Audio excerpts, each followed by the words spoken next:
Hello and welcome to another Kaplan Career YouTube video. Today we are going to be talking about interview hints and tips. My name is Sarah Gifford and I am the Careers Information Advice and Guidance Lead within Kaplan, and I'm really pleased today to be joined by Tanya. Tanya, why don't you introduce yourself?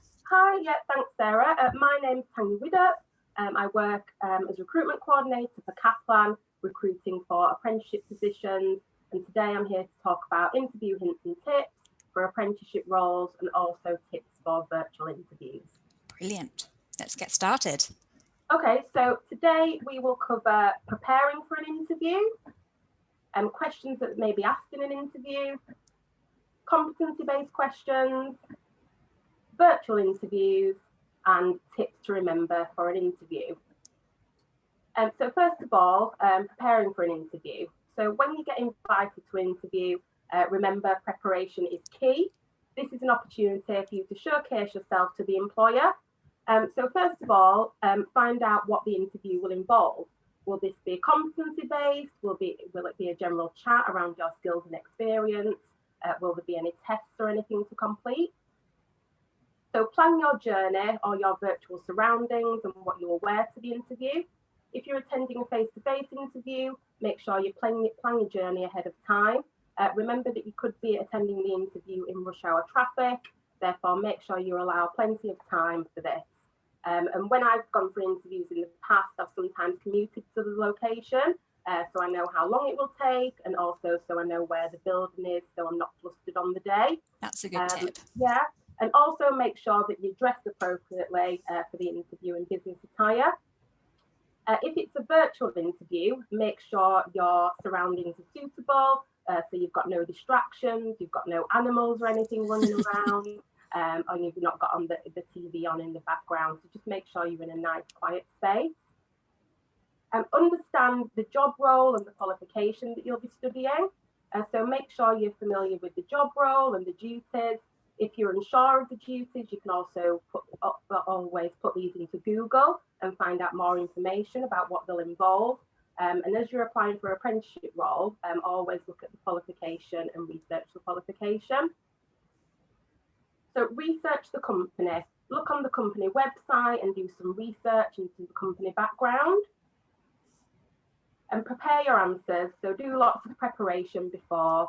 Think about the questions that you may be asked in the interview and prepare some answers. And I'll talk about this more on a slide later. And always be on time. So make sure you're on time for the interview, whether it's face-to-face or virtual. If you're going to be late, just make sure you let the interviewer or the employer know. So that sets the right impression, doesn't it? Yes, definitely, yeah.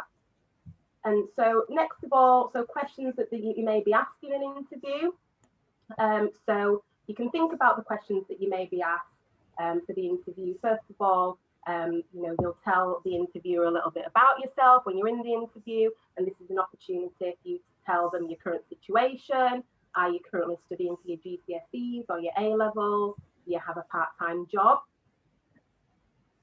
What do you know about us as a company? So always research the company. You don't need to know everything about them. Just have a look on their website, see when they were established. Do they have a mission statement? Any core values? What sort of customers and clients do they deal with? So the employer is just looking for you to know that you know a little bit about them. What interests you in the sector that you're applying for? So have a think about why you're interested in the position. It could be that you're applying for an apprenticeship role. You might be currently studying your A-levels and studying relevant subjects like maths and business studies. You might be really good with numbers and problem solving. So think about your current studies, and that's why you wanting to apply for the role, because your skills will be a good fit for that type of role. What do you know about the qualification that you'll be studying? So as you're applying for an apprenticeship role, make sure you look into the qualification. Again, you don't need to know all the details, but just the units that are covered within the qualification, the length of the course, and maybe what this can lead on to. And how would you handle working and studying at the same time? So have a think about if you've undertook work and study previously. Did you have a part-time job whilst you were studying your A-levels or studying at university? If so, tell the interviewer how you managed this. They're looking to hear that you're highly organised and that you can plan your work ahead and that you have excellent time management skills in order to complete all the work that's involved. Okay, and so what skills and abilities could you bring to the role? So think about all the skills and attributes that are required for the particular role and write all these down before the interview. Have a look at the job description, the skills and the qualities that the employer is looking for. You could come up with short examples of how you demonstrate these skills. For example, if you're applying for a data technician role, you could say that you've got really strong IT skills and Excel skills and that you've got really good attention to detail, which you know is really important for that sort of role. And that you've maybe demonstrated these skills when studying for your business studies and doing your coursework, which you achieved a really good grade at. So you're trying to think of skills that the employer is looking for and that will match the role that you're applying for. Okay, and you may be asked about a strength and a weakness. So a strength, write all your main strengths down, and again, pick the strength that's relevant to the position that you're applying for. For example, if you're applying for a customer service role, one of the main skills would be good communication skills. So it may be that you have a part-time job in retail, so you have to use good communication skills when serving customers and dealing with queries.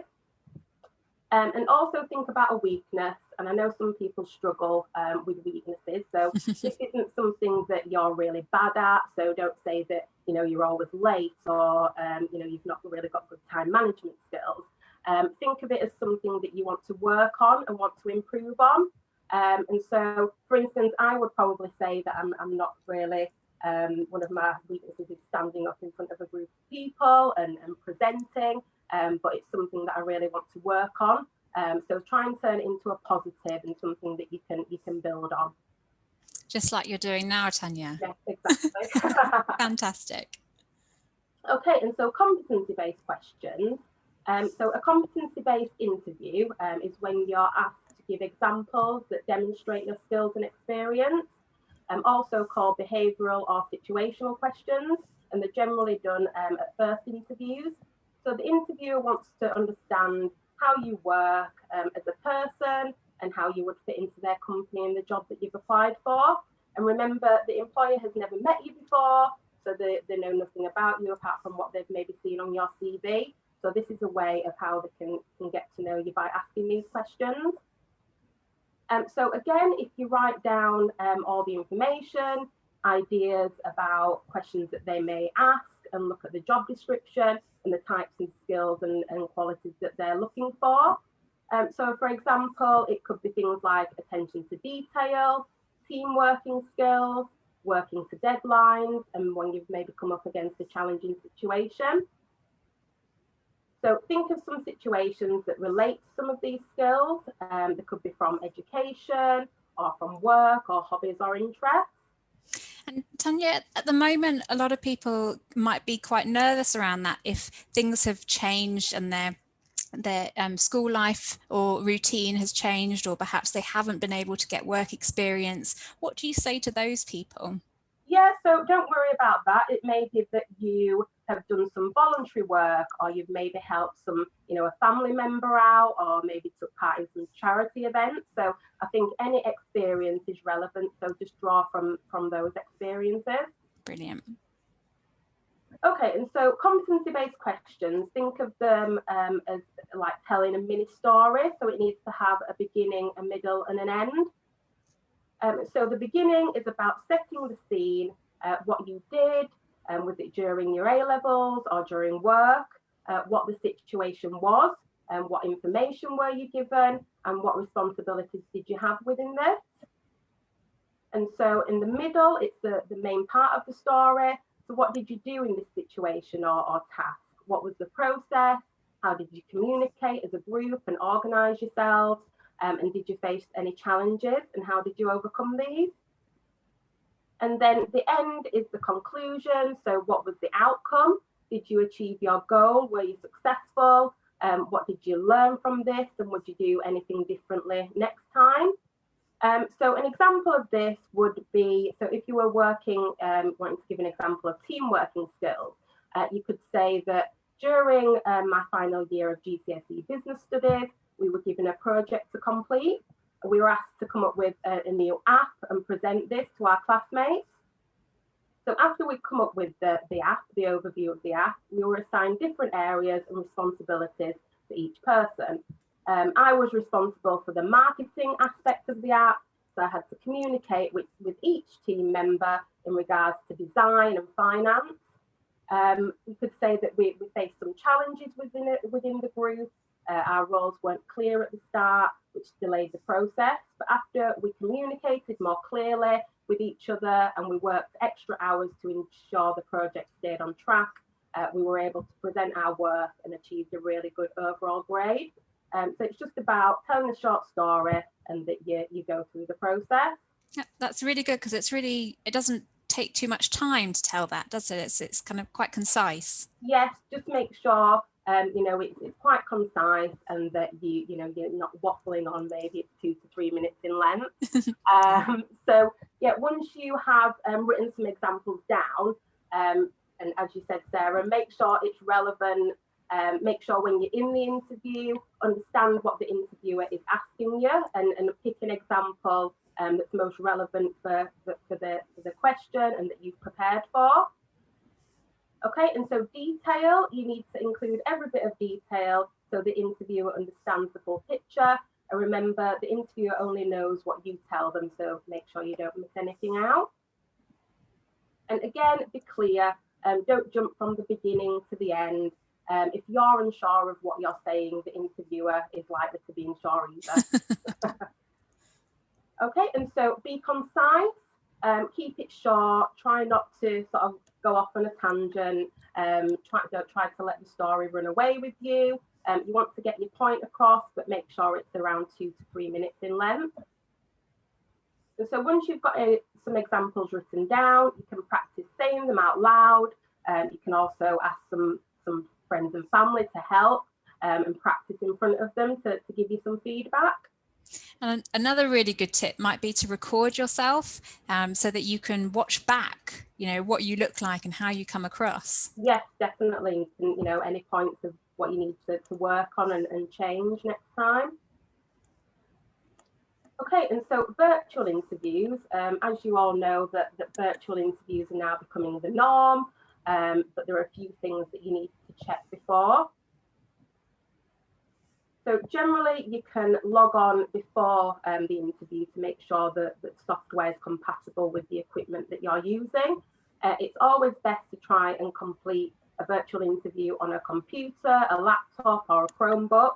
But if you've not got these items, don't worry. You can also use a mobile phone or a tablet.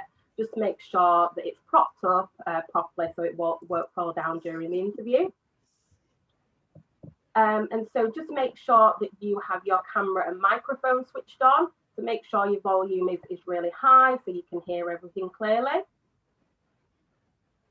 And make sure you're logged on around 5 minutes before the interview starts to make sure you're on time for the interview and to make sure you don't encounter any technical difficulties. Okay, and so make sure you're dressed as if you're attending a face-to-face interview. So make sure you dress smartly. This will make you feel comfortable and more confident when you dress the part. That's right. You shouldn't be wearing slippers underneath because that sets the wrong tone, doesn't it? Yeah, I think when you're wearing sort of slippers or socks, it makes you feel more relaxed and comfortable. So you want to feel really professional and put your best self forward. So make sure that you're in a quiet place with no distractions. So if you're living in a house with other people, make them aware that you're having an interview and not to disturb you and not make any loud noises. And as I said previously, make sure you put any animals or anything in a different room so they're not running around. And so make sure you have a strong internet connection. There may be situations where the internet cuts out, but don't worry about this. Just make sure that you apologise and log back on. So make sure you've got a minimal or blurred background. So make sure that you've not got an untidy background as well. You've not got lots of things going on in the background, which is an added distraction for the interviewer. Next of all, so tips to remember during the interview. So try and build a rapport before the interview. This goes for any interview, but especially now with virtual interviews, it's harder to build a rapport, seeing as that you're seeing the person on the screen and it's not face to face. So initially try and find some common ground.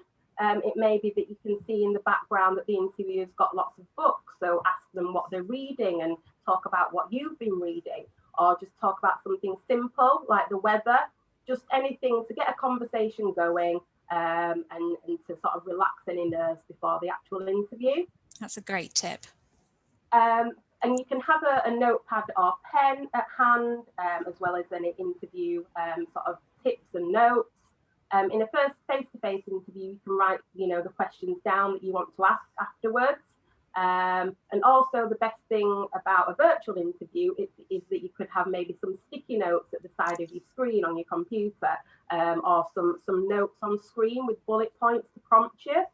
Just make sure that you're not looking away from the screen, and it doesn't sound like it's scripted. And so maintain eye contact, be confident and smile, retain good posture. This goes for both a face-to-face and a virtual interview. And think about questions that you may want to ask. Is there anything specific that you want to know about the role or the company? Just make sure that this hasn't been covered throughout the interview. You could ask questions like, how many people will be in the team that I'm working in? What are the progression routes within the company? Have you had apprentices before? So think about anything that you would like to find out about the employer. And employers really like you to ask questions to know that you're engaged and that you're interested in the company and the role that you're applying for. So again, turn up very smart and professional in business attire. So don't be wearing pumps or trainers if it's a face-to-face interview. As we said, dressing smart for an interview not only makes you look professional, but it makes you feel sort of more empowered and that you're putting your best self forward. Absolutely. Okay, so tips to remember, so not to do in an interview. So never chew gum or look out of the window and fidget and mumble.